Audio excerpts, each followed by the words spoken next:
Oke. Nah, tema untuk pertemuan ke-7 ini atau ke-8 ini adalah mengenai toksikologi dasar. Toksikologi ini apa? Toksikologi merupakan cabang ilmu yang berhubungan dengan racun, dan racun sendiri dapat didefinisikan sebagai zat yang menyebabkan efek berbahaya bila diberikan, baik secara sengaja atau tidak sengaja pada organisme hidup. Toksikologi juga mencakup studi tentang efek berbahaya yang disebabkan oleh fenomena fisik, misalnya radiasi, bahan kimia, polusi, ya. Kalau teman-teman sekarang pergi nih misalnya naik motor, kemudian banyak asap-asap, kendaraan, itu juga termasuk dalam ilmu toksikologi, karena bahan kimia polusi juga termasuk ke situ. Nah, toksisitas itu dimulainya dari paparan, kemudian berlanjut melalui distribusi dan metabolisme, dan diakhiri dengan interaksi dengan makromolekul seluler, biasanya DNA atau protein, baru si toksikan ini akan menghasilkan efek samping racun. Nah, tujuan pembelajaran dari toksikologi ini yang pertama ada 2 penilaian tentang bahan kimia industri dan pencemaran lingkungan.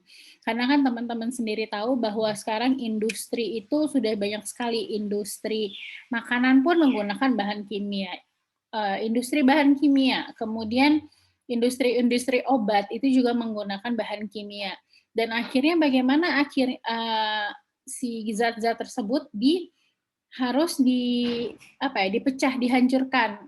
Pada akhirnya bisa menyebabkan pencemaran lingkungan. Makanya penilaian ini dilakukan untuk apa? Untuk perlindungan kesehatan pekerja dan anggota masyarakat. Kemudian sekarang juga banyak penelitian tentang efek toksikan atau efek racun dan mekanismenya. Bagaimana penelitian sekarang sudah banyak menemukan penawar khusus atau antidot, misalnya teman-teman nih keracunan paracetamol atau digigit ular, kena bisa ular, itu kan sudah ada antidotnya. Kemudian upaya penanggulangannya seperti apa, dan penelitian lainnya. Nah, bersama ilmu lain, pengembangan juga sekarang sudah mulai ke pengembangan obat, zat tambahan makanan, pestisida, bahan kimia industri, juga insektisida yang lebih aktif, yang lebih efektif. Nah, ini ada beberapa terminologi dalam ilmu toksikologi. Jadi ada yang disebut racun atau poison. Jadi racun adalah zat yang memiliki efek berbahaya pada organisme hidup. Jadi efek berbahayanya pada organisme hidup itu disebutnya racun. Kemudian ada toksin. Toksin itu adalah racun yang diproduksi oleh organisme hidup. Contohnya jamur racun atau racun ular. Nah, itu disebutnya toksin. Tapi ada juga yang disebut dengan venom atau bisafenom. Jadi bisafenom ini adalah racun yang disuntikkan dari organisme hidup ke makhluk lain. Misalnya gini, kita lagi penelitian in vitro menggunakan sel atau in vivo menggunakan tikus gitu. Nah, kita menggunakan bisa atau venom ular untuk melihat efektivitas obat. Jadi kita pakai paket bisa ular yang disebut venom, kita suntikan ke sel atau kita suntikan ke tikus. Jadi semua venom itu toksin, tapi tidak semua toksin bisa digunakan sebagai venom.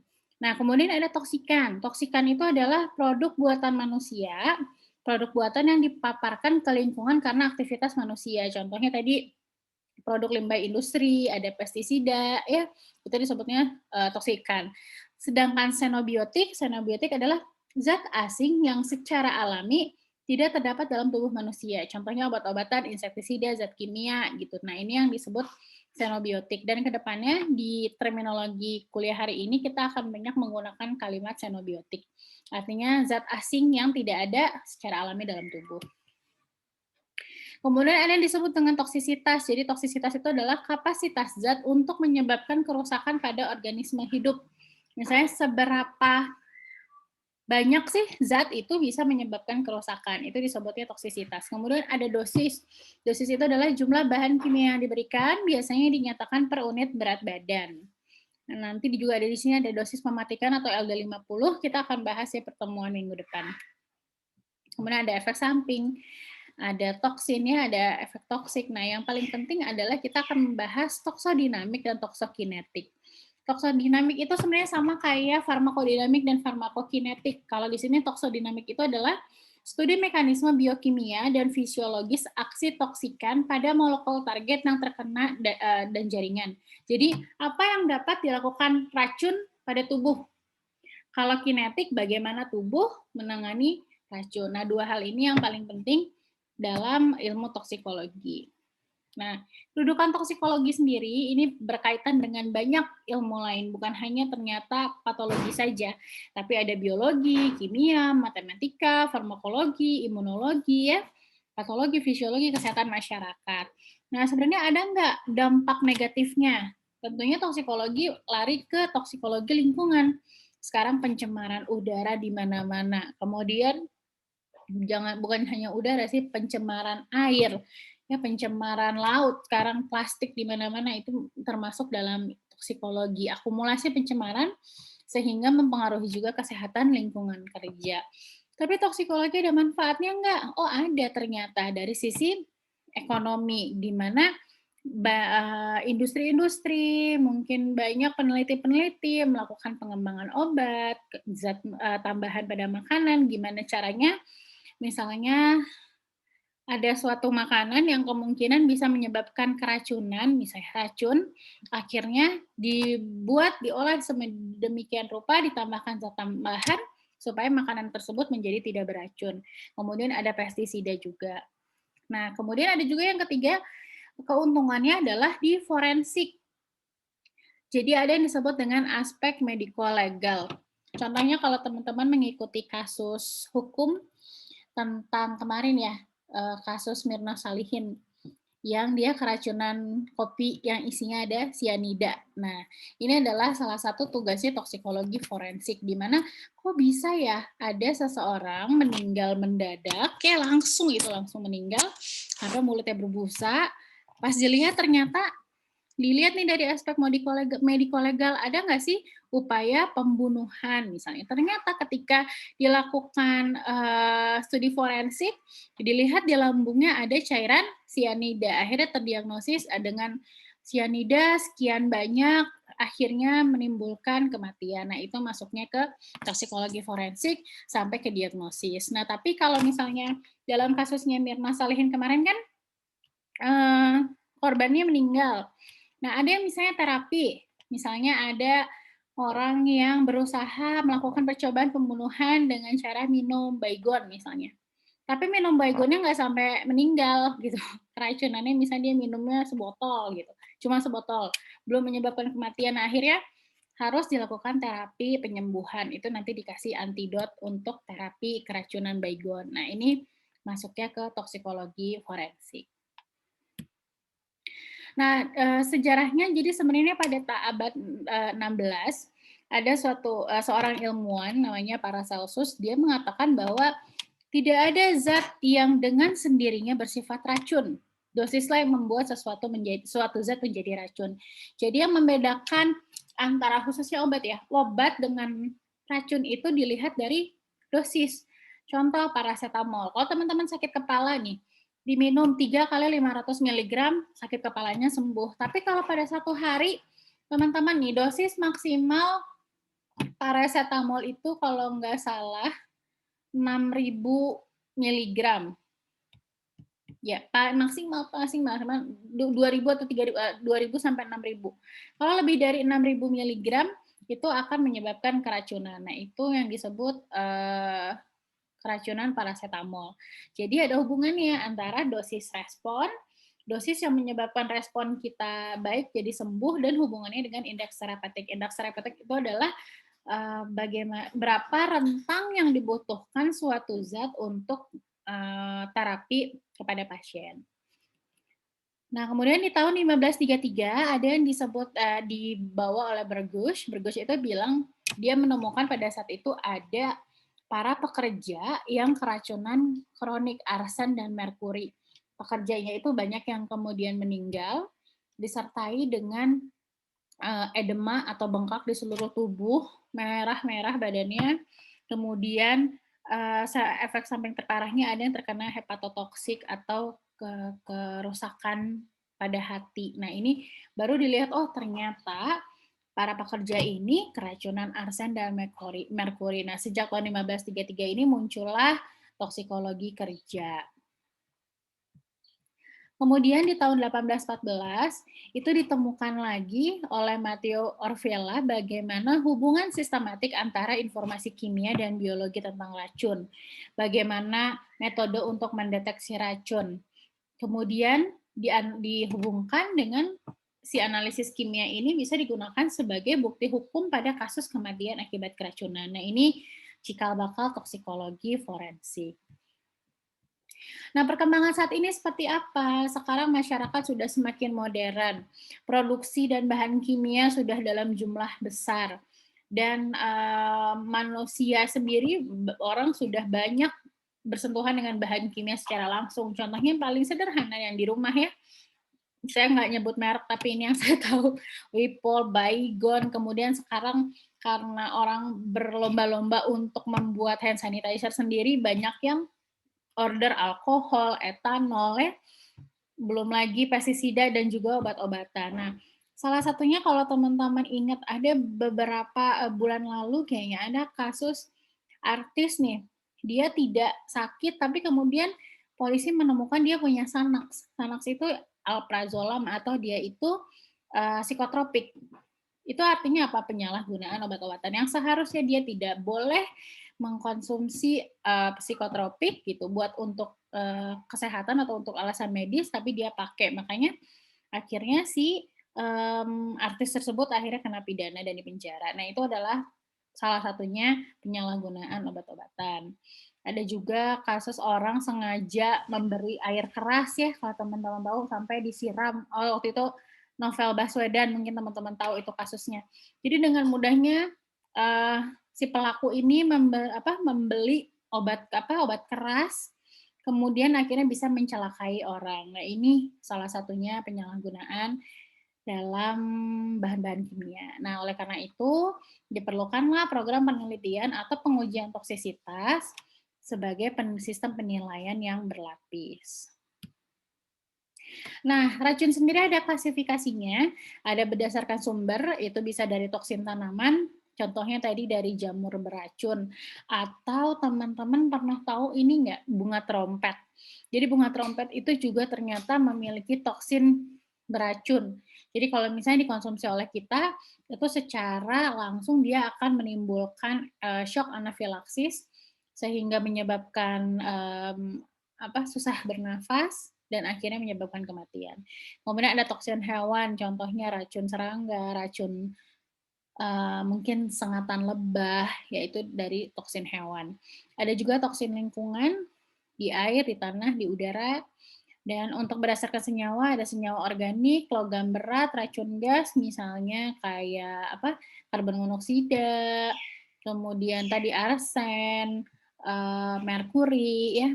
Ada juga berdasarkan penggunaan obat-obatan, pestisida, pelarut organik. Nah, logam berat juga biasa digunakan untuk di pertambangan, misalnya dia digunakan juga. Nah, ada radiasi UV dan sinar X-ray. Kalau misalnya teman-teman sakit nih, kemudian diperlukan diagnosa menggunakan radiasi UV atau sinar X-ray, ini juga termasuk dalam klasifikasi racun jika dilakukan misalnya berulang kali, pasti akan memberikan efek yang berbeda pada tubuh kita. Nah, ini hubungan antara paparan toksikan sampai menimbulkan efek. Jadi pertama dosis paparan dulu. Dosisnya berapa? Misalnya paracetamol. Paracetamol teman-teman minum nih, sekali minum 50 tablet misalnya, 50 tablet. Terus udah gitu dia kan awalnya tablet diminum lah sama kita misalnya. Kemudian tubuh akan melakukan absorpsi, distribusi, biotransformasi, eliminasi gitu.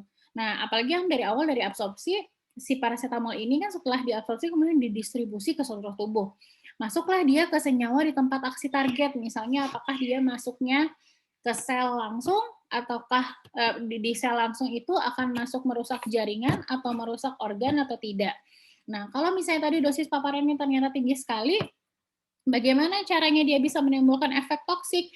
Dia harus melewati si toksodinamik ini. Dia akan berikatan dengan protein atau dia akan berikatan dengan sel-selnya, terjebak di dalam selnya, kemudian ada perubahan seluler, barulah mengeluarkan efek toksik. Nah, perjalanannya seperti itu.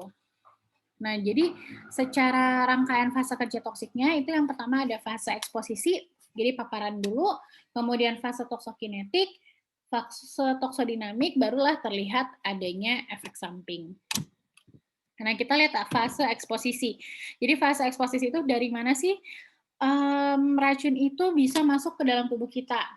Yang paling ingat pasti dari oral ya, dari mulut, dari mulut dulu. Misalnya apakah tadi seseorang meminum apa namanya? Wipol, Baygon, atau minum paracetamol kebanyakan gitu ya, atau dari inhalasi, dari pernafasan. Misalnya teman-teman kalau main deh di kampus ya, di lab bawah, di lab A, dan di lab B gitu, itu kan bau banget sama etanol dan alkohol. Nah itu kalau kelamaan di situ, bisa juga dari inhalasi kita keracunan, atau dari polusi udara, kita terlalu banyak menghirup polusi udara, itu juga termasuk dalam paparan racun. Kemudian dari injeksi, misalnya apa ya kalau injeksi? Banyak orang pakai atropin juga, injeksi atropin, dia supaya menyebabkan orang langsung kejang, itu pakai atropin. Kemudian dermal tadi contohnya polusi juga, polusi bisa menempel dalam kulit kita dalam waktu yang lama dan dia bisa terdeposisi di dalam jaringan kulit. Nah, jadi contohnya tadi kalau xenobiotik yang kita minum adalah paracetamol dalam bentuk tablet. Dalam tablet ini dia akan hancur dulu, kemudian terlarut di dalam cairan saluran pencernaan, baru terdistribusi ke seluruh tubuh. Nah, penyerapan xenobiotik ini tergantung sama konsentrasi dan lama kontaknya. Kayak tadi, kalau konsentrasinya cuma paracetamol cuma 500 mg, ya dia tidak akan menghasilkan efek racun. Tapi kalau misalnya 1000 mg, 6000 mg gitu misalnya, baru akan menghasilkan keracunan. Nah, kemudian ada fase toksokinetik. Toksokinetik ini melibatkan 3 proses. Ada invasi dan absorpsi, tadi ya masuknya xenobiotik ke tubuh dan penyerapannya. Kemudian ada transportasi dan distribusi, pergerakan xenobiotik di dalam tubuh, serta eliminasi proses hilangnya xenobiotik dari dalam tubuh. Nah, jadi dalam proses absorpsi ini, toksikan masuk ke sirkulasi, di distribusi ini toksikan diedarkan ke tempat kerja, di metabolisme ada penguraian menjadi bahan tidak toksik ya seharusnya, dan larut air, baru diekskresi, dieliminasi dari tubuh. Nah, kita masuk ke fase absorpsi dulu. Di fase absorpsi ini, xenobiotik yang memiliki efek sistemik, dia harus sampai ke sistem peredaran darah. Contohnya, kayak paracetamol, misalnya etanol, fenol, itu kalau ada efek sistemik, dia pasti akan masuk ke peredaran darah dulu. Nah, mekanisme absorpsinya, ini salah satu yang pertama adalah ada mekanisme transport lintas membran biologi. Nah, ini ada membran sel, mungkin teman-teman ingat ya di advisement sudah belajar bahwa untuk obat atau xenobiotik agar dapat diserap atau diabsorpsi di tempat kontak, maka si xenobiotik ini harus melewati membran sel di kontak tempat. Jadi membran sel ini biasanya terdiri dari lapisan biomolekuler yang dibentuk oleh molekul lipid dengan molekul protein yang tersebar di seluruh membran. Jadi membran sel ini istilahnya tameng pertama lah gitu. Kalau misalnya ada obat masuk, dia pas mau masuk ke dalam sel kita karena kan sel kita, DNA kita itu dilindungi oleh membran sel. Jadi sebelum sampai ke DNA dan merusak DNA, itu biasanya dia harus melewati si membran sel ini dulu. Nah, membran sel ini terdiri dari fosfolipid dan molekul protein. Nah, faktor apa yang mempengaruhi toksikan masuk ke membran sel? Itu ada 3. Ya, ada 3. Yang pertama permeabilitas. Ukuran molekulnya seperti apa? Larutannya gimana? Muatan ionnya sama tidak dengan yang ada di membran sel. Kemudian ada nggak molekul karier atau pembawanya, molekul pembawanya. Nah, yang kedua ada kelarutan. Jadi karena tadi di sini bahwa di membran sel itu dia terdirinya dari banyaknya apa? Fosfolipid ya. Jadi kalau semakin si xenobiotik itu mudah larut dalam lipid, dia akan lebih mudah melintasi membran sel tersebut. Nah, kemudian ada juga yang dipengaruhi oleh ukuran molekul. Jadi kalau molekul besar itu dia tidak bisa melintasi membran plasma. Yang bisa melintasi apa contohnya? Air, asam amino, ya dia itu adalah molekul kecil, jadi bisa keluar masuk dengan mudah. Sedangkan protein misalnya terdiri dari asam-asam amino, apalagi kalau asam aminonya itu nggak satu, kalau asam aminonya satu masih bisa keluar masuk dengan mudah, tapi kalau berikatan dan dia membentuk struktur yang lebih kompleks, ukurannya itu terlalu besar untuk dapat melintasi membran. Jadi, molekul dengan ukuran besar dia tidak bisa dengan mudahnya masuk ke membran sel. Nah, teman-teman ingat nggak sistem transportasi toksikan? Ada, bukan hanya toksikan, obat dan lain-lain ya. Ada transport pasif dan transport aktif. Kalau pasif dia melewati membrannya nggak tanpa bantuan, dia bisa pindah searah dengan gradien konsentrasi, apakah dari konsentrasi tinggi ke konsentrasi rendah. Kemudian ada transport aktif, dia si selnya ini kalau tadi membran sel yang di pasif itu dia nggak melakukan apa-apa, dia tidak membantu apa-apa, tapi di transport aktif sel ini membantu perpindahan substansi melewati membran. Karena kenapa? Perpindahannya itu melawan gradien konsentrasi. Nah, dan ini juga memerlukan energi. Kita tonton dulu, saya ingetin lagi ke teman-teman bagaimana sih tubuh membran sel ini melakukan sistem transport toksikan.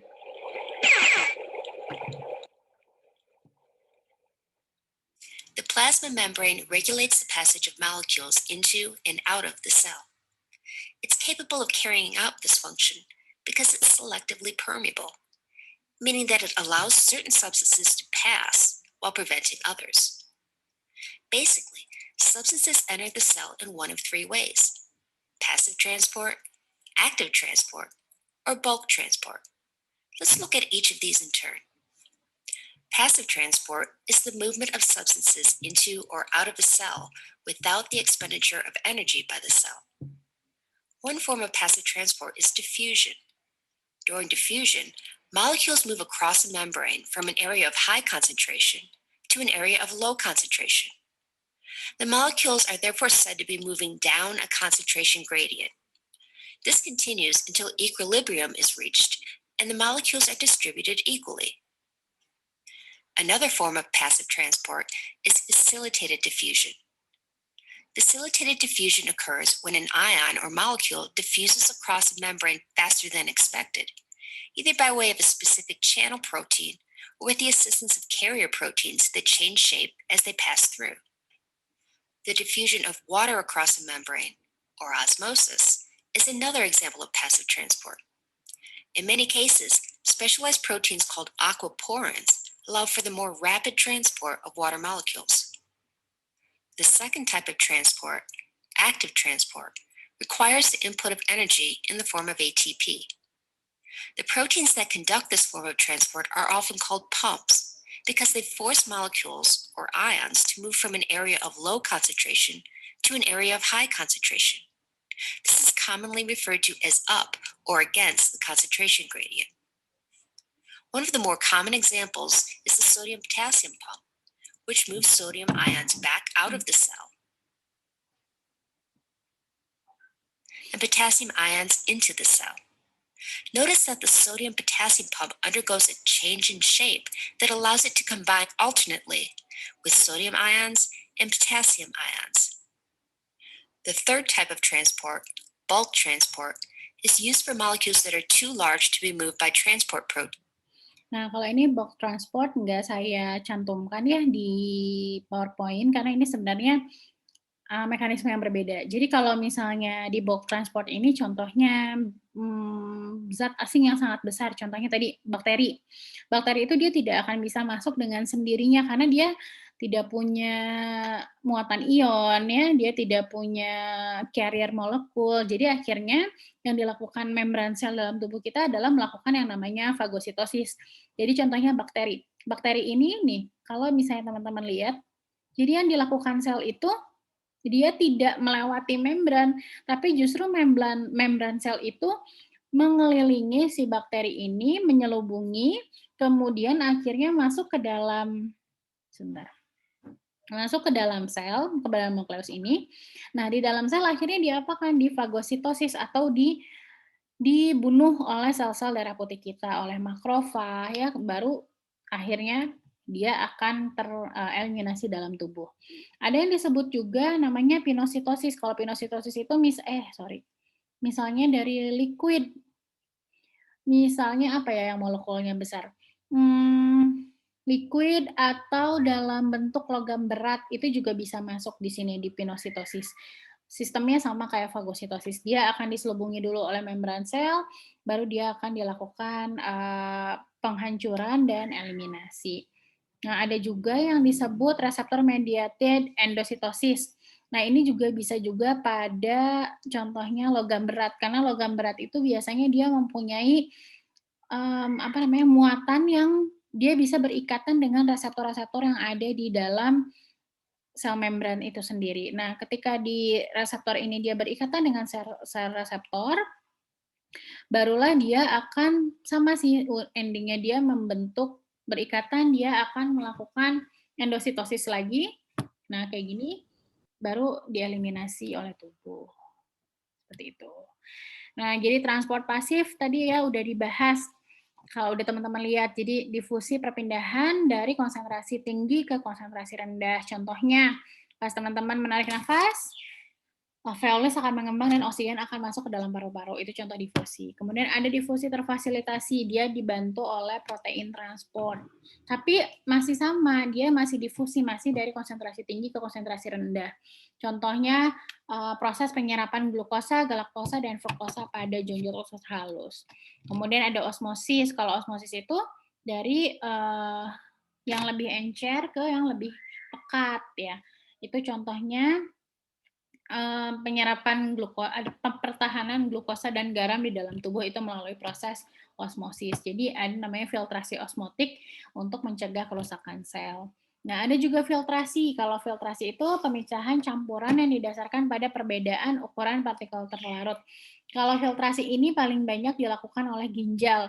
Ketika misalnya kita tubuh sudah melakukan eliminasi, dimasukkanlah semua zat yang sudah mau dibuang itu masuk ke ginjal. Di ginjal difiltrasi lagi, mana sih yang diperlukan lagi oleh tubuh, dikembalikan lagi ke dalam tubuh. Kalau yang tidak diperlukan baru dikeluarkan melalui urin. Nah, ada yang disebut juga dialisis. Kalau dialisis itu proses perpindahan molekul terlarut dari suatu campuran larutan yang terjadi akibat difusi pada membran semi-permeable. Kalau dialisis biasanya jarang terjadi sebenarnya di dalam tubuh, tapi kalau teman-teman tahu kalau pasien dengan gangguan gagal ginjal dan ginjalnya sudah tidak berfungsi untuk filtrasi, terlalu banyak racun di dalam tubuh kita, akhirnya dilakukanlah dialisis atau pencucian darah. Jadi semua racun dalam tubuh dari darah dikeluarkan, digantikan dengan darah yang baru, itu yang disebut proses dialisis. Sedangkan transport aktif, dia itu perpindahannya memanfaatkan energi untuk mengeluarkan masukan ion, dan ini biasanya pengangkutannya dilakukan dengan pengikatan zat hidrofil dulu, kemudian ada membran sel, ada kariernya. Setelah itu, setelah dilintasi, baru si toksikan bisa disebar ke dalam seluruh tubuh. Nah, contohnya sih kalau bukan toksikan, pada umumnya dalam tubuh kita adanya pompa pertukaran natrium kalium, ini biasanya berfungsi untuk pernafasan, relaksasi otot, ya si pompa pertukaran natrium kalium ini. Juga ada pembuangan kotoran dari sel darah merah. Pembuangan kotoran ini kan biasanya kalau sel darah merah kita secara dalam 90 hari, dia akan hancur. 120 hari dia akan hancur, kemudian baru si sel-sel darahnya kotoran dari pembuangan sel darah merah itu dibuang ke dalam darah. Nah, itu dia menggunakan transport aktif. Nah, untuk distribusi setelah hancur nih diabsorpsi dalam tubuh, ada namanya distribusi. Distribusinya itu dilakukan secara cepat ke seluruh tubuh, tapi ada faktor yang mempengaruhi. Contohnya faktor biologis. Bagaimana laju aliran darah dari organ dan jaringan. Kalau misalnya seseorang itu memiliki penyakit jantung, punya aterosklerosis atau penyumbatan pembuluh darah, itu biasanya si xenobiotik ini dia akan semakin agak lambat, tapi akhirnya bisa menyebabkan misalnya hipertensi. Jadi itu mempengaruhi. Atau pasien dengan gagal ginjal, dia filtrasi dalam ginjalnya dia sudah berkurang sekali. Jadi ketika racun masuk ke dalam tubuh, dia akan menghasilkan efek yang jauh lebih parah Misalnya pada pasien dengan gagal ginjal atau dengan diabetes, itu faktor biologis. Kemudian berpengaruh juga pada si sifat molekulnya sendiri, xenobiotiknya, ukurannya besar atau kecil. Dia berikatan tidak dengan protein plasma dan jaringan. Kelarutannya seperti apa? Sifat kimianya bagaimana? Sifat kimia misalnya gini, gadolinium sebagai logam berat, dia punya yang namanya semua logam berat itu punya waktu paruh. Waktu paruh itu adalah waktu yang dibutuhkan untuk tubuh bisa mengeliminasi logam berat tersebut. Setiap logam berat memiliki waktu paruh yang berbeda-beda. Ada yang 1 jam, 2 jam, ada yang sehari, ada yang 3 hari, ada yang seminggu. Nah, itu tergantung sifat kimia molekulnya tersebut. Nah, distribusinya pakai apa? Gimana caranya? Yang pertama bisa berikatan dengan protein plasma dulu. Jadi supaya bisa masuk ke dalam jaringan, dia pasti terikat dulu dengan protein plasma. Yang kedua, ketika masuk ke protein plasma, dia masuk nggak ke barrier spesifik. Barrier spesifik dalam tubuh kita itu adalah blood-brain barrier. Jadi blood-brain barrier itu adalah membran sel yang khusus berada di otak. Si membran sel ini di otak harusnya berfungsi untuk melindungi otak kita sebagai organ yang paling penting dalam tubuh manusia, supaya tidak ada zat asing yang bisa masuk ke otak. Tapi ternyata banyak juga sekarang zat-zat kimia dan obat-obatan yang bisa menembus sawar darah otak, misalnya kadmium, merkuri, dia itu bisa masuk ke sawar darah otak. Nah, setelah itu, kalau misalnya sudah dibawa terikat dengan protein plasma, dibawa ke seluruh tubuh, ternyata bisa tersimpan di dalam jaringan. Contohnya bisa disimpan di lapisan kulit, bisa tersimpan di hati, di ginjal, dan di organ manapun, atau bahkan di bawah kulit. Nah, ada yang disebut pengikatan. Nah, tadi ikatan. Jadi kalau xenobiotik itu mau memberikan efek, dia pasti akan berikatan dulu. Berikatan ada 2 jenis ikatan, ada ikatan kovalen dan non kovalen. Kalau kovalen itu dia irreversible, jadi dia tidak bisa balik lagi si ikatannya itu, dia nggak akan bisa pecah lagi. Nah, ini yang berbahaya, yang bisa menimbulkan efek toksik. Nah, ada juga ikatan non-kovalen. Kalau non-kovalen itu kayak misalnya tadi dia berikatan dulu nih non-kovalen, dibawa distribusi ke seluruh tubuh, ternyata somehow di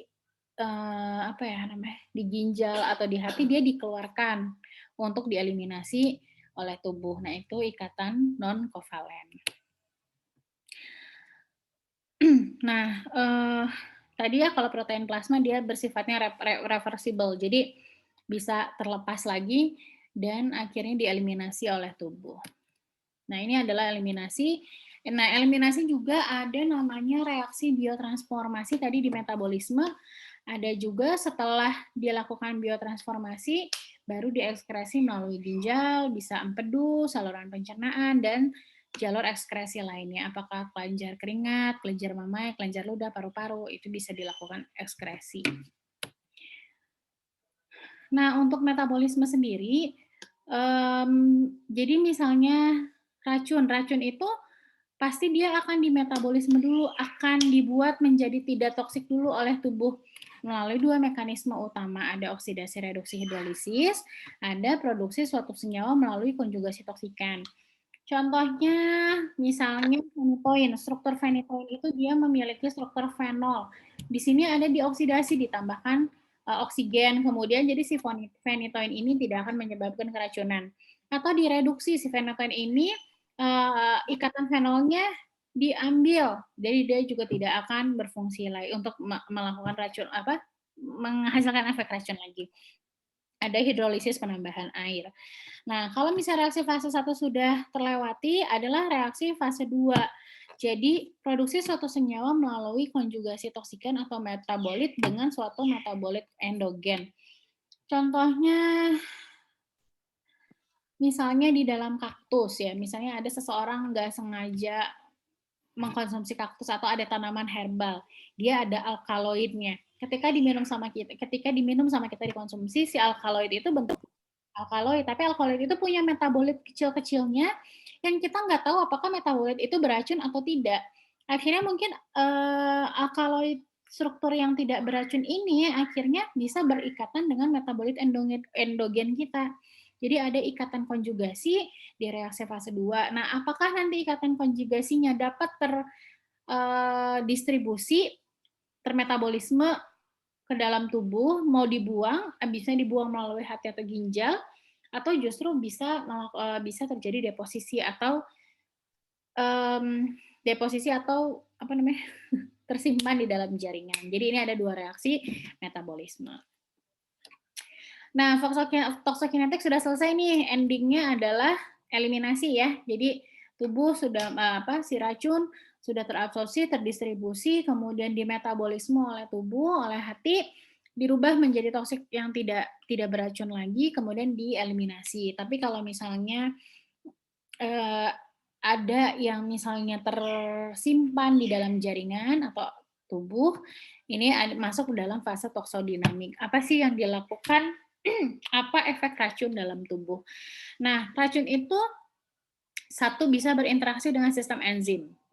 Contohnya interaksi xenobiotik dengan enzim yang mungkin bisa menghambat atau justru mengaktifkan kerja enzim.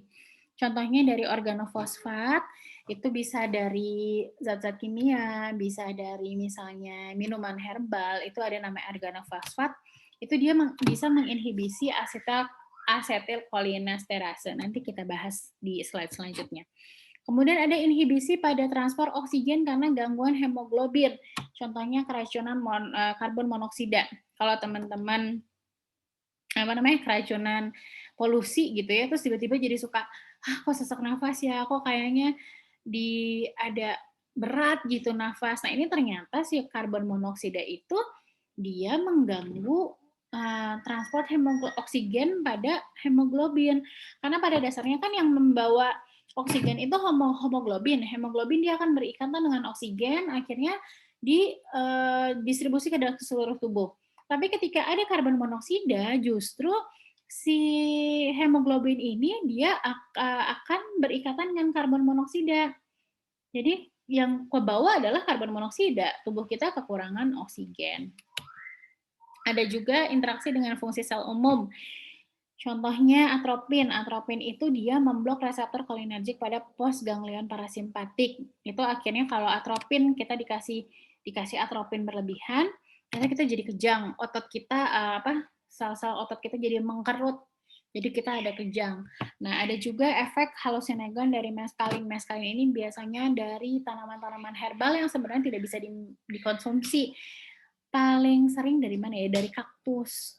Kemudian ada racun yang bisa mengganggu sintesis DNA RNA. Contohnya paparan zat kimia yang dapat menyebabkan kanker pada waktu yang lama. Misalnya pada perokok berat. Di rokok itu kan isinya ada nikotin dan lain-lain. Nah, zat kimianya ini dia secara setahun 2 tahun mungkin teman-teman kalau ngerokok nggak akan ada efek sampingnya. Tapi 10-20 tahun si zat kimia ini dapat mengganggu sintesis DNA dan RNA dan bisa menyebabkan kanker. Nah, kemudian ada kerja teratogenik. Jadi kerja teratogenik itu misalnya ketika minum racun, ya misalnya ibu hamil nih minum alkohol. Ternyata si alkoholnya itu dapat mempengaruhi si janin, bisa menyebabkan kelainan jantung, bisa mengakibatkan cacat fisik pada janinnya. Nah, itu yang disebut teratogenik. Kemudian ada juga yang mengganggu sistem imun. Kalau yang paling sederhana, kalau teman-teman nih punya alergi sama serbuk sari, pasti bersin. Ada sengatan tawon, pasti bengkak merah di tangan. Kemudian ada alergi obat, mungkin gatal-gatal. Makanan, misalnya alergi seafood, itu juga sebuah toksikologi atau toksik dalam tubuh kita. Ada juga yang lebih parah, misalnya merkuri, dia bisa menekan sistem imun. Dan kalau misalnya ada yang mengkonsumsi pestisida dieldrin, biasanya ada pada sayur, ada di buah-buahan gitu ya, terkonsumsi secara jumlah banyak, dia akan menyebabkan anemia hemolitik. Nah, klasifikasi keracunan juga ada yang lokal dan sistemik, ada yang akut juga kronis, kemudian ada yang bersifatnya organ yang terkenanya racunnya, misalnya neurotoksik di sistem saraf, nefrotoksik di ginjal, hepatotoksik di hati, kardiotoksik di sistem kardiovaskular. Kemudian menurut bahan kimia ada keracunan alkohol, fenol, logam berat. Nah, ini juga termasuk dalam racunan. Nah, jadi secara umum asas umum toksikologi itu apa? Kondisi efek toksiknya dulu. Jalur paparannya gimana? Lama paparannya bagaimana? Waktunya seperti apa? Dosisnya bagaimana? jenis paparannya apa, misalnya minum parasetamol dari oral, kemudian, udah berapa lama dia mengkonsumsi si parasetamol itu, apakah misalnya hanya 1 hari ataukah sudah 2 hari. Nah, terus waktu paparannya 1 jam sekali minum langsung semua, dosisnya bagaimana, jenisnya, jenis paparannya itu tadi oral ya. Kemudian efek toksiknya bisa reversible dan irreversible. Jadi bisa yang sembuh, contohnya kalau misalnya keracunan, apa ya, logam berat kayak merkuri, itu kemungkinan merkuri itu bisa terikat dalam organ, akhirnya dia sifat toksiknya justru irreversible. Nah, mekanisme efek toksik juga ada 2, ada yang intrasel dan ekstrasel. Kalau intrasel itu dia langsung berikatan dengan reseptor. Contohnya antimikroba golongan sulfa itu dapat menghambat sintesis asam folat, atau sianida itu berikatan dengan atom besi dari heme. Makanya si Mirna Salihin ini dia ketika mengkonsumsi sianida dia langsung meninggal. Kenapa? Karena memang si sianida ini dia berikatan dengan hemoglobin dalam tubuh kita. Akhirnya yang seharusnya oksigen yang berikatan dengan hemoglobin malah sianida yang berikatan dengan hemoglobin, akhirnya tubuh kita otak kekurangan oksigen akhirnya menimbulkan kematian. Nah, ada toksik ekstrasel. Toksisitas ekstrasel itu, dia sebenarnya tidak langsung pada sel target, tapi dia mempengaruhi lingkungan selnya. Contohnya, kalau orang dengan gangguan gagal ginjal, itu pasti kan ada gangguan tekanan osmosis, akhirnya tubuhnya bengkak semuanya. Kemudian atropin, dia bisa mempengaruhi saraf otonom, jadi menghambat sekresi kelenjar ludah dan mulut menjadi kering. Itu contohnya. Nah, ini yang ada wujud efek toksik tadi di metabolisme, ada yang perubahan biokimia tadi ya, sianida menghambat transport elektron, jadi respirasi sel terganggu, kemudian ada perubahan fungsional, contohnya insektisida ini menyebabkan kejang otot pernafasan karena adanya penumpukan asetilkolin akibat terhambatnya enzim asetilkolinesterase. Jadi enzim asetilkolinesterase ini dia berfungsi untuk relaktivitas otot pernafasan, jadi lebih rileks. Tapi karena terhambat, akhirnya si otot dia mengkerut, otot pernafasan mengkerut, akhirnya dia menimbulkan kejang. Terus ada perubahan struktural juga, contohnya dari tetrasiklin yang dapat menyebabkan perlemakan hati. Lumayan. Oke, mungkin sekian